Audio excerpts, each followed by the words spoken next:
Hello friends.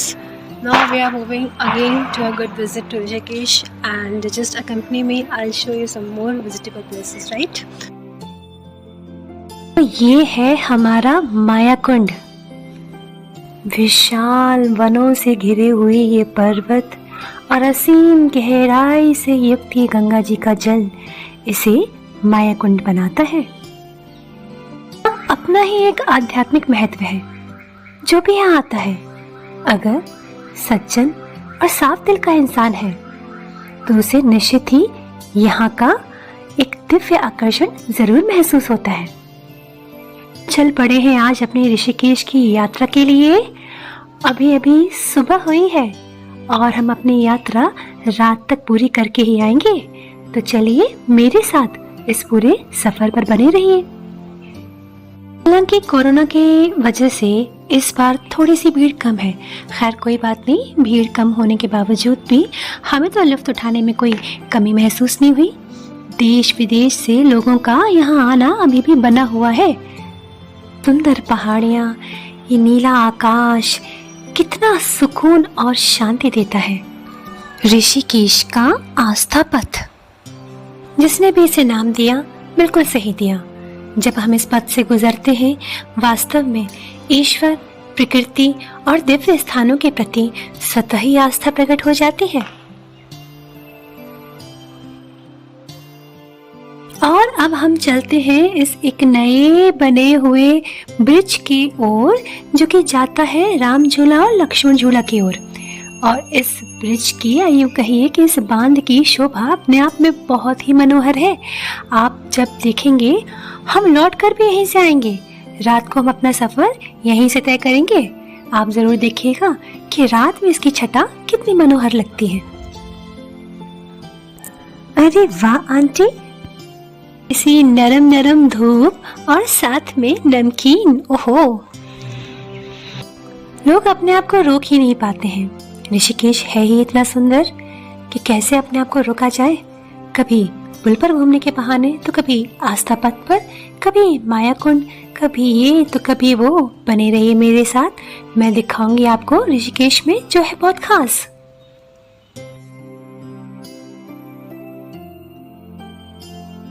तो लेके चलती हूँ चिदानंद मुनि जी के परिसर में। चिदानंद मुनि जिन्होंने एक व्याख्यान के दौरान अपने आप को टॉयलेट बाबा घोषित करने का एक मादा उठाया। खैर इसके पीछे मंशा जो भी रही हो और टॉयलेट बाबा कहलाने के बावजूद भी उन्होंने कितने टॉयलेट बनाए तो पता नहीं, लेकिन इनके परिसर में बहुत ही प्यारे कैंपस फ्लैट्स हैं और यहाँ काफ़ी सारी एक्टिविटीज़ चलती हैं जिसमें कि आपका meditation, yoga and so many other spiritual activities are there.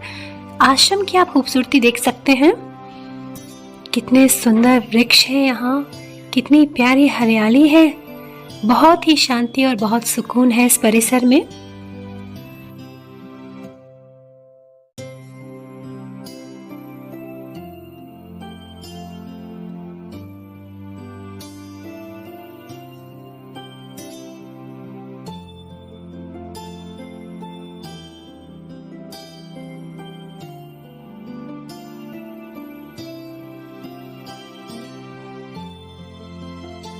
तो चल रहे हैं ना अभी मेरे साथ, कैसा लग रहा है कमेंट करके जरूर बताइएगा। है अभी आगे चलकर हम आपको एक कुछ बहुत ही विशिष्ट साधुओं की कुटियों में ले जाएंगे। एक बहुत ही रहस्यमय शिला है, गुफा है, वो भी दिखाएंगे और भी बहुत से सुंदर नज़ारे हैं। बने रहिए।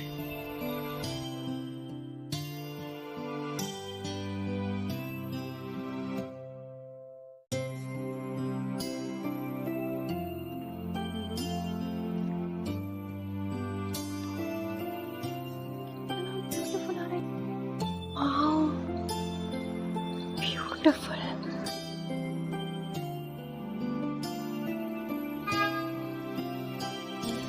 कैंपस हमने सारा घूम लिया है।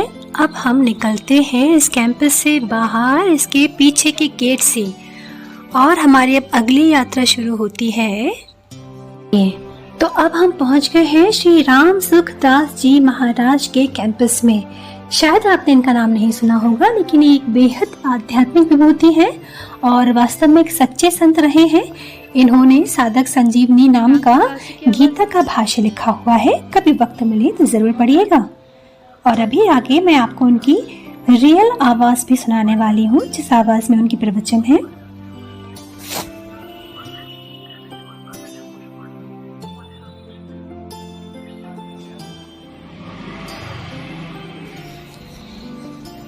हम बढ़ गए हैं अपनी यात्रा पर और ये देखिए आप कितना दिव्य अनुपम घाट है गंगा जी का।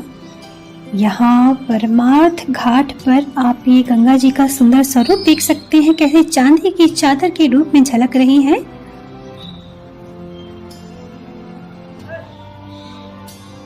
और यहाँ हमारे भोलेनाथ जी विराजे हैं। जय शिव शंकर, जय Shambho. Back to the campus, ये हम देख सकते हैं परमार्थ निकेतन का इंटरनल एरिया। एक बहुत ही पुरातन काल का वृक्ष है, इसके दर्शन जरूर कीजिए।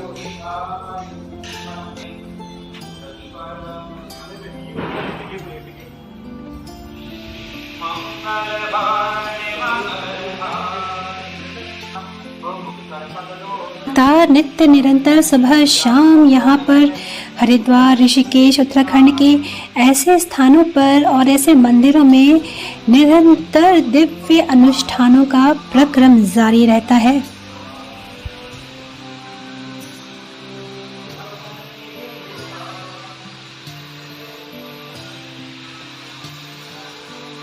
कुछ काम भी चल रहा है जिसकी आवाज आपको बैकग्राउंड में सुनाई दे ही रही होगी।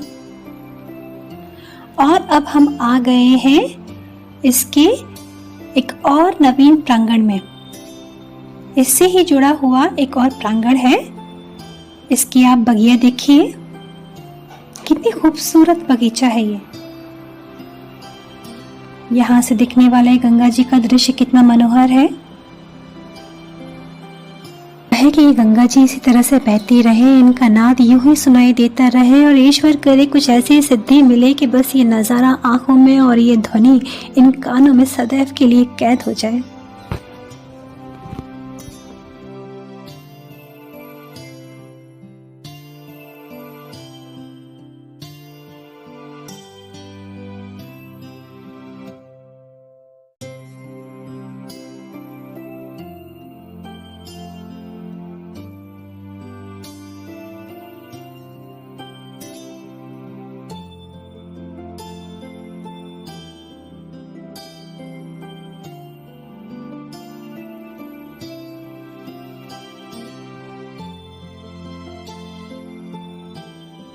वहां से हम आगे बाहर की ओर निकलते हैं। अगली यात्रा आगे।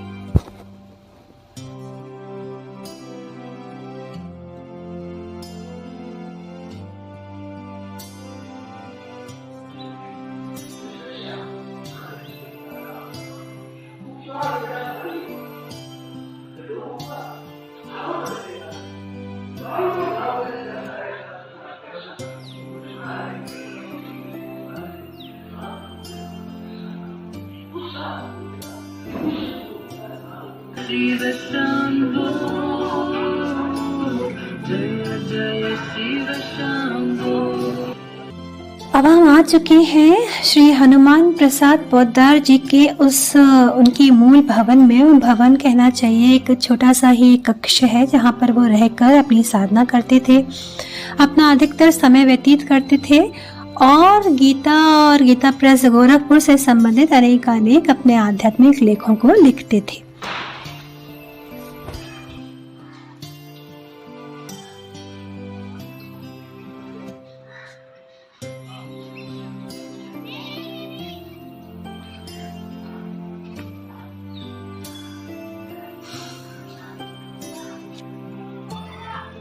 हम प्रवेश कर रहे हैं चंद्रमौलेश्वर मंदिर में। इस मंदिर की छटा और सुकून तो आपको वहां पहुंचकर ही मिल सकता है, यह अवर्णनीय है।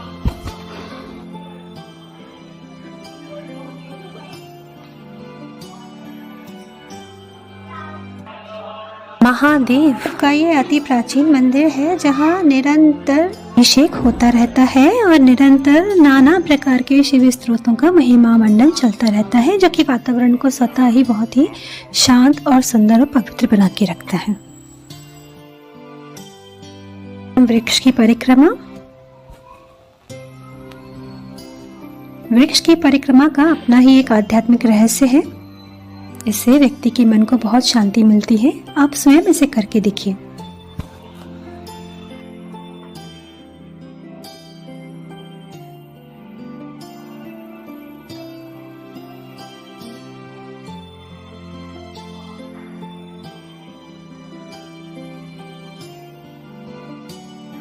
बहुत घूम लिया, अब तो भूख लगी है, थक गए हैं, चलते हैं चोटी वाला रेस्टोरेंट।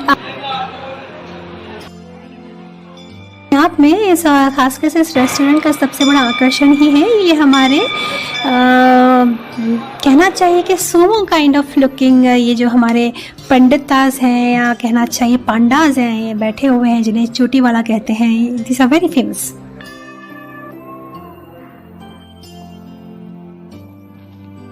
चलते हैं एक खेत की ओर जहां हम देख रहे हैं एक सुंदर सा प्यारा सा बच्चा, गाय का बेबी कितना प्यार से खेल रहा है, खिलखिला रहा है। ईश्वरी जाने कैसे ऐसी मासूम कृति को कुछ दुष्ट लोग कितने निर्ममता के साथ उसे खत्म कर देते हैं। परमात्मा ऐसे दुष्टों को तो जीने का भी कोई अधिकार नहीं है। देखिए किस तरह से खिलखिला रहा है।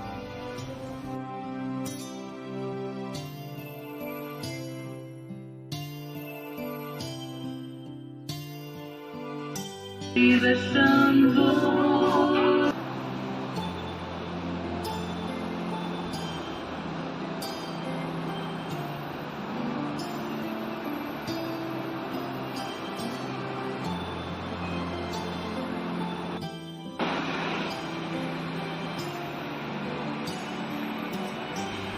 ऋषिकेश की उत्तर का जो सबसे अंतिम छोर है और उस छोर पर घाट की ऊंचाई पर बने हुए जो मंदिरों का नज़ारा है उसे ज़रा देखिए।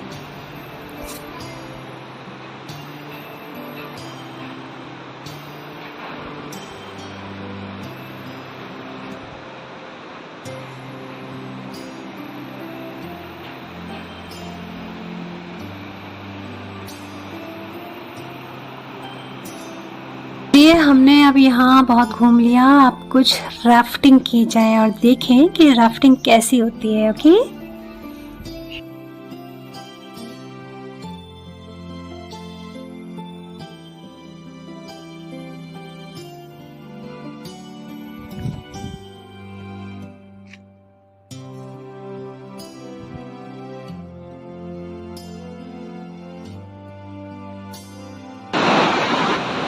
ब्यूटीफुल।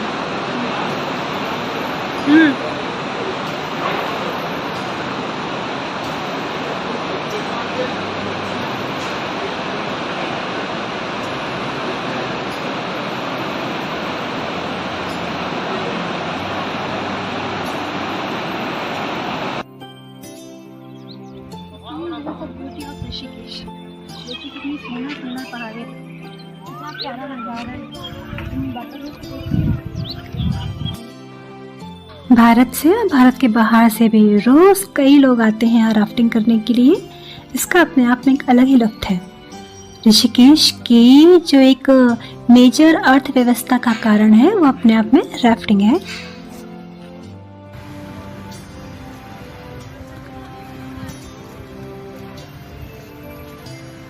लिए चलते हैं मस्त राम बाबा जी की कुटिया में।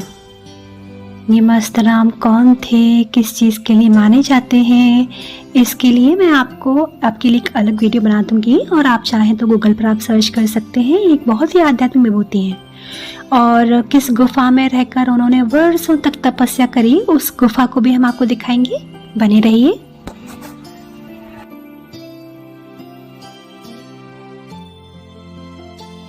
गुफा जिसमें मस्त राम बाबा ने कई सालों तक यहीं रहकर तप किया। आपको दिखाते हैं ये हनुमान शिला। ये हनुमान शिला इसलिए कहलाती है क्योंकि ये अपने आप में बहुत ऊंची है और इसीलिए इसका नाम हनुमान चिला दिया गया है। ये अब काफ़ी शाम ढल गई है, लौटते हैं और लेते हैं हम त्रिवेणी घाट की आरती, और इस आरती में आप सभी शामिल होइएगा। सूरज ढलने की ओर है और हम लेंगे अब गंगा जी की आरती, जो कि अपने आप में बहुत सुंदर है, आप ज़रूर देखिए। उसके बाद आपको बहुत ही फेमस मधुबन मंदिर और ऋषिकेश के फेमस भारत मंदिर और राम मंदिर की भी दर्शन कराएंगे। और आप देख सकते हैं ढलते सूरज के साथ में भी शाम को गंगा जी का नज़ारा कितना सुंदर होता है। लॉकडाउन खुलने के बाद देखिए लोगों का कैसा जमावड़ा टूट पड़ा है शाम की आरती के लिए। कितना घाट भरा हुआ है, खच्चा खच भीड़ से लोगों में कितना उत्साह है देखिए। और अब शंख बज चुका है, गंगा जी की आरती बस कुछ ही क्षणों में शुरू होने वाली है।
और आरती से उठते धुएं को देखकर कदाचित कुछ पढ़े लिखे मूर्ख लोग ये कयास लगा सकते हैं कि देखिए इतना धुआं निकाला जा रहा है, वातावरण में मिलाया जा रहा है, इससे पॉल्यूशन बढ़ रहा होगा।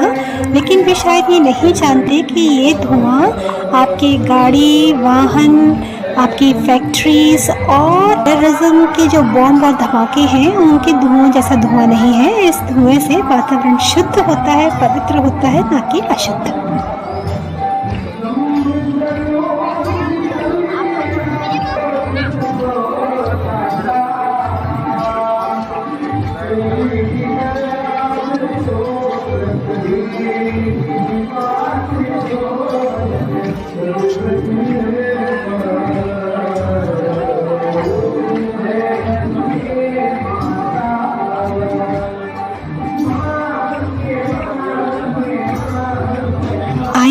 अब हम चलते हैं भारत मंदिर और अब हम पहुंच गए हैं ऋषिकेश के प्रसिद्ध राम मंदिर में। और देखिए यहाँ किस प्रकार से शान के साथ यहाँ रहने वाले सारे साधु जन अभी कीर्तन कर रहे हैं।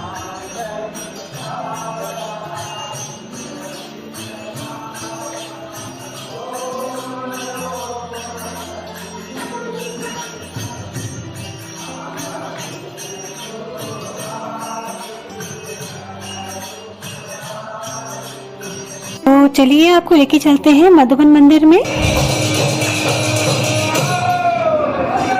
द स्पेशल सीट है, थैंक यू। अपने आप में एक चेयर हो और साथ में फिर आप बैठ के कोई नज़ारा लो तो बड़ा ही आनंद आता है। जैसा कि मैंने आपके साथ प्रॉमिस किया था, हम लौटेंगे ठीक उसी पुल से। और देखिए इस ब्रिज की कितनी मनोहर छटा है, रात के समय कितनी प्यारी ये हमारी रोशनी दमक रही है और ये कितना खूबसूरत नज़ारा है, आप खुद ही देखिए। This is what are Rishikesh, it is the most beautiful scene of the Rishikesh. तो अब आपको भी लग रहा है ना, इंतज़ार नहीं कर सकते, ऋषिकेश ज़रूर आना है ना।